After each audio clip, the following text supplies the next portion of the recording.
Good afternoon, everybody, and thanks for joining us. Well, is laser vision correction right for you? If it's a question you've asked yourself before, we're going to get some answers today about LASIK and some other similar processes. So I'm Kayla Thomas, and I'm joined here today at the Trilson Eye Institute by Dr. Ron Krueger. Thank you for being here. Thank you, Kayla. Yeah, so we'll launch into some questions here in just a few seconds. Just a reminder, this is a live chat. It's for informational purposes only. So if you have any questions specific to your health, you want to direct those towards your primary care provider. So a lot of people have heard about LASIK, but they might not be familiar with what it is or how it works. They know that there's lasers involved. So what exactly is laser vision correction? Okay, so you mentioned LASIK, and LASIK is actually it's an acrostic for a long name, which is laser in situ keratomileusis. Now that's my mouthful, so nobody ever calls it that. They just call it LASIK. And basically it's the idea the laser can work on the surface of your cornea to reshape it in such a way that it corrects your vision to good 20/20 vision or beyond. And it helps to give you good quality and all the rest. And that's been around for 20, 25 years or so here in the United States, so there's great success with it. But there are also newer procedures that are involved as well, such as SMILE. Again, that's small incision lenticular extraction. Lenticular, okay. Lenticular, so it's a little lens that we take out of the cornea in order to reshape it. And probably the best way for me to sort of compare LASIK and SMILE is that with LASIK, we actually use a laser to create a flap. So this flap opens up in the cornea, and then another laser comes in and reshapes it to the exact shape it needs to be. With SMILE, we do a little bit of an outline where we have an upper and lower layer, and then through a smaller incision, we pull the tissue out, and only one laser is used to do that.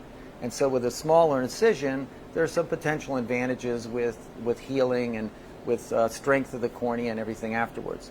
LASIK's been around for a long time, and it's been very perfected. SMILE's been around maybe about 4 years or so, and it's growing internationally, and it's growing in the U.S. as well. So people who are watching this live now might be like, where are they standing? So this is the room where these procedures actually happen, and we're out at our Village Point Health Center. This is the Trilson Eye Institute location here, and this is where the procedures happen. You literally just wrapped up a procedure. So that's where you sit, right? Yeah, so I got a chair right behind me, and you see these two lasers here with a laser bed in the middle. This is the laser that creates the flap. So it's called a femtosecond laser. Very, very, very short pulses that are high power but very low energy. So it keeps everything very localized, and it focuses inside the cornea with hundreds of thousands of pulses going back and forth to create this perfect layer. And then once we've done that, we bring you over to this laser, and it opens up that layer, and then that laser goes ahead and shapes the cornea to the new shape. I think those of us who have worn glasses or contacts or both forever realize not dealing with those things is obviously one of the potential benefits of laser vision correction.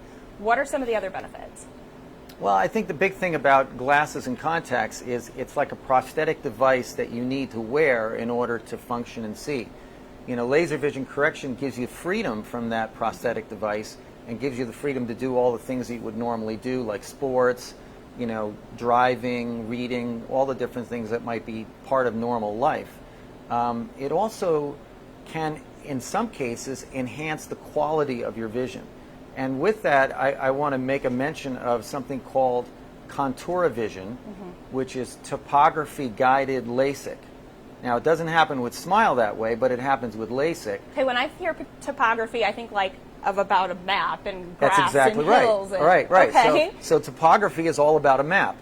Well, we take maps of your cornea. In fact, every laser vision correction surgeon in the country has these maps that they capture in order to see what your cornea looks like to make sure it's normal, that it's not a high risk eye, that it fits in the normal range of what's a safe procedure to proceed with. We happen to do that and also take that information, download it into the laser, and it customizes your surgery to come up with a perfectly uniform shape that takes care of all the small irregularities that each individual person has. And so by correcting those small irregularities, we're correcting you better than your glasses, because your glasses can't correct those irregularities. Right. It just corrects myopia and astigmatism. Here we can correct all those small irregularities too. and in some cases we can get better clarity, better quality than what even your glasses would be. Some people might have heard that for some reason they're not a good candidate for LASIK. What would make somebody not a good candidate, and what are the other options? Okay, so that's a good question, and that's part of the thorough examination we do.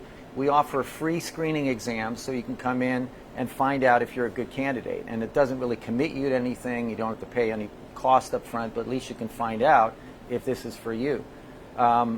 Ultimately, if you have severe dry eyes, if the shape of your cornea is irregular and it makes it look as if there's something abnormal about the cornea, there's a condition called keratoconus that maybe 1 out of 1,000 people in the population have, and it could be sort of preclinical or subclinical. That would be a reason not to have laser vision correction, because it's a weakening of the cornea. We don't want to make it further weak by doing the laser surgery. So that's all part of the screening process to find the right kind of candidate. And then once we determine you're a good candidate, then we'll also determine, are you good for the contour vision correction, because that's also highly dependent on getting very reproducible maps. So we'll capture like 8 or 10 in each eye, and we'll make sure that they're all reproducible. That means there's no noise, and we don't want to treat noise, we want to treat the real signal. I think a lot of people who have thought about this and maybe put it off, they're concerned about what the procedure itself is actually like. So how easy is it? Well, we just had 3 patients that had both eyes done earlier, and they went smoothly. We did 2 LASIKs, and we did 1 with PRK. Now, I didn't mention PRK already. PRK is a surface laser procedure, and we actually have to remove the outer surface skin layer, and then the laser comes down. So there is no flap involved. And the 1 patient we did today had previous radial keratotomy, which is an older procedure done years ago where small cuts were in place in the cornea. We don't really do that anymore, but he needed a little touch-up with that, and doing a LASIK on that would not have been a good idea. That's why we did the PRK. Now, PRK we probably do 10-15% of the time, because sometimes people are a better candidate for PRK than LASIK. LASIK is by far the most frequently performed procedure, and I would say SMILE is kind of growing a little bit in numbers, and it's still probably somewhere around 10-15%. 2 things I want to point out really quickly. You may have noticed that we are not wearing masks. That's because we want you to be able to understand what we're saying, so that's why we're distanced this far apart. So there is a universal masking policy, of course, at all of our locations. So if you were wondering about that, I did want to point that out. Also, we got it handy here. That's right. Also, we do have a comment section below, so if you have any questions, you can go ahead and type them in, and if we don't get to those live today, we will go ahead and go back and ask Dr. Krueger for some expertise so we can get you some answers. And yes, he did mention free screenings. We'll get to more on that in just a second. But recovery. So you have 3 patients that have been in this room today. Did they walk out of here? What do you have to do afterwards? Can you just see perfectly automatically? Right. So I'll make a quick comment about that with regard to what I mentioned about PRK. So PRK is a little less frequent. It's maybe in some ways less invasive in that there's no flap involved, but it creates a corneal abrasion on the eye, and that takes some time to heal, can be some discomfort, and so it's a little less popular with some people just because of discomfort and longer recovery. But with LASIK, it's really the fastest of the recovery procedures, and a typical patient that had the procedure today will get up from the laser, look around the room, and be able to see things, although there's a little haziness to it because there's a little swelling in the flap. They'll go home, closing their eyes. Somebody drives them home. They should take a nap for a couple of hours. I love any medical advice that involves when they a get nap. up from the nap, they look around a room, and they typically have this wow effect, like, wow, I can see. And they went to bed thinking, yeah, things are looking okay, and all of a sudden they get up and they think things are looking spectacular. And then throughout the day, things keep getting a little bit more refined, and by the time they come back for the next visit, the first post-op day visit, we can usually get them seeing 20/20 or 20/15 or something like that. That's amazing. So you mentioned the post-op visit. Is this permanent? How many times do you have to come back? Do you ever need to do it again? So post-op visits, we see you on the first day after surgery. We'll see you at 1 week after surgery just to make sure everything is still doing well. And then we'll see it around 3 months, because we usually feel that full stability and everything happens, then that's a good time for us to give feedback to say you're right on target where we want you to be. After that, yearly exams and everything are usually the routine. And once you have this done, if your eyes are stable and are not normally changing, this can last you most of the rest of your life. Now, eventually when you get older, if you develop cataracts, you might need cataract surgery. All that can still be taken care of when the time comes. This is just going to provide good, crystal clear vision, up until that time. I'm one of these lifelong contact lens wearers, so I'm just hanging on every word right now. One of the things that I think a lot of people wonder about, side effects, complications, what do you tell patients before they undergo surgery? So I think the thing to know about it is, this LASIK is the most frequently performed elective procedure in the world, in all different areas, and it happens to be an eye surgery. So a lot of people are doing it because it's transformational in terms of their life. But like anything, things can always go awry, or there might be some kind of side effect or complication. So what are some of those things? What can people anticipate? Some people believe that dry eyes happen from LASIK.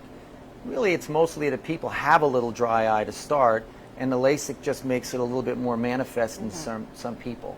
We might say 5% or so of people might notice some dryness, and we give you all topical tears to sort of help you afterwards to make sure your eyes are moist. Typically, if there is a little bit of a feeling of dryness initially, after about 3 months, it all resolves. So it's just kind of a temporary thing as you're healing. That's probably the number one thing that people might notice something about, if at all.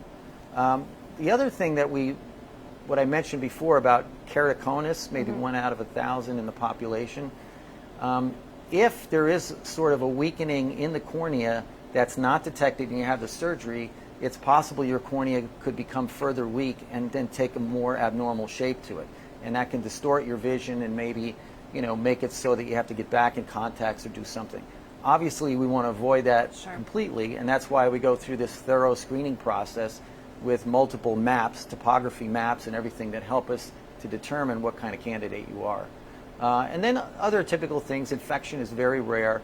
It's usually, I can probably count on one hand in my lifetime what the number of infections I've ever seen, coming from surgeries myself. And we manage that. We give you antibiotics and all to prevent that in the first place.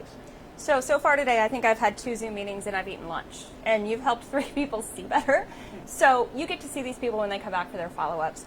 What's it like? What are their reactions when they can see for the first time without glasses or contacts? There's a sense of euphoria. Like I said, there's this wow effect that they sort of initially get, and they kind of live with that, thinking like, wow, this is transformational. Because if you think about it, all your life you've been depending on glasses or contacts to see, and it's always been this like crutch, and you just do it because you need to do it.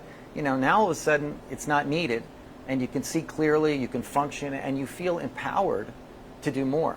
And so I kind of almost say that this is also kind of nice because it helps you maybe be more than you otherwise might pursue yourself to do. Empowers you to sort of go out and take that chance or do something more and to pursue life in a different way.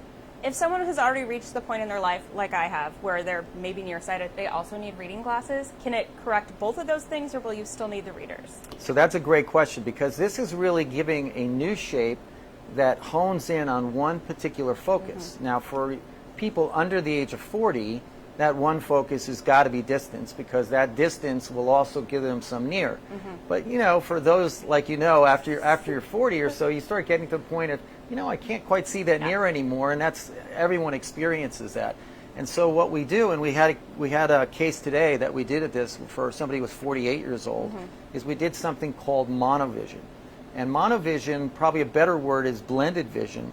It's the idea that their strongest eye, and everyone has a strongest dominant eye, that one's targeted for distance. The other one is targeted for a mid-range focus.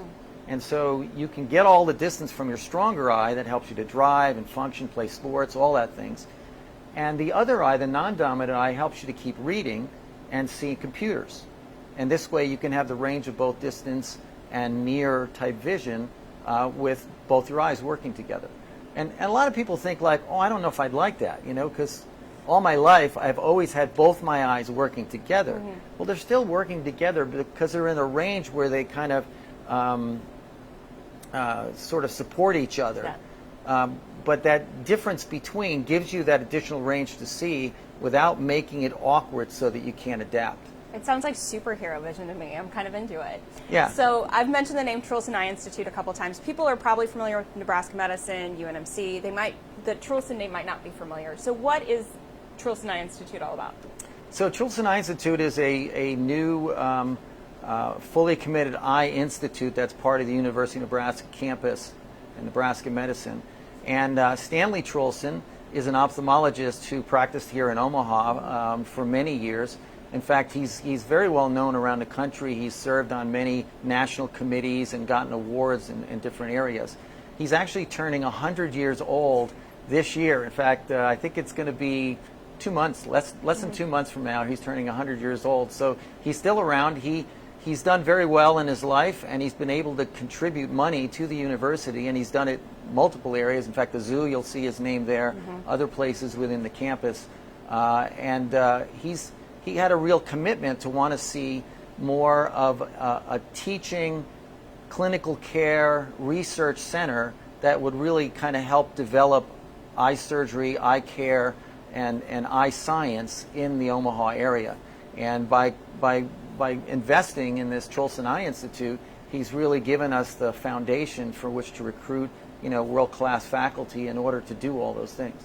And so the Trilson Eye Institute is down around 39th, 40th Street in Leavenworth, and it's part of the main campus, and we have a satellite location here in Village Point where we do the surgeries. So the surgeries happen here, which we've already discussed. Screenings can happen here or at that Midtown location. So if anybody's out there and their ears and eyes are perking up by this conversation, if they take advantage of one of those free screenings, what can they expect from that process? So typically you'll come in and we ask you to be out of contact lenses for at least 3 days, preferably a week, because contact lenses can sort of warp a little bit of the shape of the cornea, and since we're doing these maps to screen you out, we want to make sure we got the most ideal shape and we know what we're dealing with. So getting out of the contacts is preferable. And when you come in, we'll check your vision, we'll check your prescription to know exactly where you're at. We'll do a pretty complete eye exam in the process. So I've had some patients say, oh, I think I want to come in to get checked, but I'll go to a doctor first to get my yearly eye exam. So don't even bother with that. Just come see us. Bring your glasses with you so we know what your previous prescription is. We know that it's stable. And we'll do a thorough exam to see if you're a good candidate. And they don't have to know exactly which of those procedures is right. You'll help them. Oh, yeah, no. I will talk about what the options are. I'll explain a little bit of what they may want to consider as a preference or what I might recommend. Okay, a few resources for you. If you want to call for more information, 402-559-2020, of course. 2020 vision, that is, not this particular year. And then the website, nebraskamed.com/LASIK. That's LASIK. Do we have any questions that we want to take? I'm going to call on my good friend Taylor here to let me know what you're asking about. I have a young teen with very poor eyesight. Is this something we could look into for him? Okay, a young teen with poor eyesight, just in case you can't hear my friend off camera. Is there, what are the ages that work for these kind of procedures? So for young teens, they're still in the age where their eyes are kind of changing a bit. And so what we typically look at and say is, okay, by age 18, most people have matured enough that their eyes are more stable. They're also now legal status to make their own decisions. And it so happens that most of the FDA trials began around age 18. Sure. And so we pretty much say that we will treat patients who are 18 and older. Now, in some cases, you might want to wait beyond 18. We might look and say, well, maybe your eyes are still changing a little bit. Maybe we should wait till you're 20, 21, something like that. But that's all part of what we can look in an evaluative process. So if somebody was 16 years old and said, I want to come in and get a screening exam, we might be able to do the screening, but we wouldn't do the surgery until at least they were 18. On the other hand, is there an age that's too old? Yeah, so on the other side is, should we treat patients who are in their 60s, 70s, 80s, or 90s? And I've treated patients in those age groups, but the one thing that I will say for patients who are 60s and older is if they're beginning to get early changes of cataract, we might actually recommend some kind of a lens replacement, kind of like a cataract surgery as opposed to LASIK. And it just depends on what's happening with the lens in the eye. Anything I should have asked you that I didn't, or that you forgot to mention? Oh, and we do have more. Well, hold on. Let's hear a viewer question. We have one more question, which is, I had lazy eye in my left eye as a child and don't have very much vision in that eye, so I depend on seeing mostly with the right eye. Would it be too risky to have this done? Okay, so just in case you couldn't hear him off camera, someone asking about a lazy eye and not having much vision in that eye. Yeah. What would you say in that situation? So that's a great question because, you know, people sort of say, well, if I'm a one-eye patient, essentially, because my other eye doesn't have the potential vision, is that too high of a risk? And in some ways you could say that's a relative contraindication in the sense that it relates to the circumstances of the patient. But I've done many patients who really only had one eye, and I've gotten really good results with that. I don't feel it's a limitation, but I of course look at that situation very seriously in light of the fact that, you know, when we have two eyes, we always want to be able to provide the best care for both of those eyes. If you only have one eye, you want to make sure you're going to be right on target. LASIK is the kind of procedure where the risks are so low that there's no reason to really be fearful of that in pursuing even that one eye surgery. Well, and the screening is free, so there's very little risk there. Again, if you want to look into the free screening, nebraskamed.com/LASIK, or you can call the number 402-559-2020. If you're watching this interview back later after we finish the live, go ahead and continue to post those questions in the comments, and we'll go ahead and get answers for you. Dr. Krueger, great information. I'm in the 40 area, and it's one of those things I've always been curious about. And for those out there who feel like I do, it's a great opportunity to go ahead and take advantage of those screenings. So thank you for your time. Thank you very much, Kayla. You bet. And one last comment I'll make is we've been seeing a lot of patients coming recently from Nebraska Medicine and from the university. So I think they're sort of looking and saying it's right in our back door. We like to pursue that. And so for any of you who are listening, even from the university or Nebraska Medicine, that's certainly an invitation to come. All right, sounds good. I'm definitely interested in finding out more, so thank you, and thanks to all of you for watching. Have a great afternoon.